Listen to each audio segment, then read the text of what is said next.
খারাপ হয় যে আল্লাহ যদি আমাকে কোনোদিন নিয়েও যায়, তো এই যে ছেলে মেয়েগুলো, মানে আমি আল্লাহর কাছে সবসময় দোয়া করি, বা আপনি জানেন যে আমার আল্লাহ একটা সন্তান দিচ্ছে, 3 মাস ওর বয়স। তো পরশু আমার এক খুব কাছের বড় ভাই, উনি ডেকেছিলেন আমাকে এবং আমার পিচিটার জন্য কিছু গিফট দিছে জোর করে। তা আমার খুব মনে হচ্ছিল যে আপনি তো ভাই জানেন যে স্বাভাবিকভাবে আমাদের উপর তো থ্রেট থাকবে এবং লাইফটা যে কোনো সময় আল্লাহ নিয়ে যেতে পারে, এটা নিয়ে কোনো আফসোস নাই।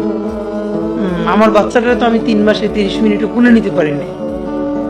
তো আমার ওয়াইফ খুব মাঝে মধ্যে আর কি মজা করে বাচ্চারে বলে যে ইনকিলাব মঞ্চের মুখপাত্র তোমার সাথে দেখা করতে আসছে। এই প্রথম মনে হলো কি যে আমি ভাইয়ারে বলি, ভাইয়া আল্লাহ যদি আমাকে নিয়ে যায় আমার বাচ্চাটার দিকে একটু খেয়াল রেখে।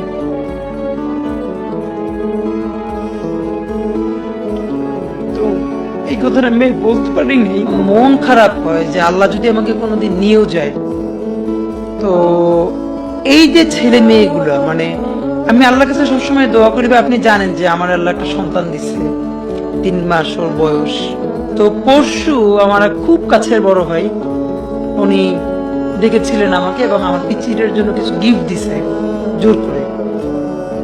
তা আমার খুব মনে হচ্ছিল যে আপনি তো ভাই জানেন যে স্বাভাবিকভাবে আমাদের উপর তো থ্রেট থাকবে এবং লাইফটা যে কোনো সময় আল্লাহ নিয়ে যেতে পারে, এটা নিয়ে কোনো আফসোস নাই। আমার বাচ্চাটা তো আমি 3 মাসে 30 মিনিটও কোলে নিতে পারিনি। তো আমার ওয়াইফ খুব মাঝে মধ্যে আর কি মজা করে বাচ্চারে বলে যে ইনকিলাব মঞ্চের মুখপাত্র তোমার সাথে দেখা করতে আসছে। এই প্রথম মনে হলো কি যে আমি ভাইয়ারে বলি, ভাইয়া আল্লাহ যদি আমাকে নিয়ে যায় আমার বাচ্চাটার দিকে একটু খেয়াল রেখে।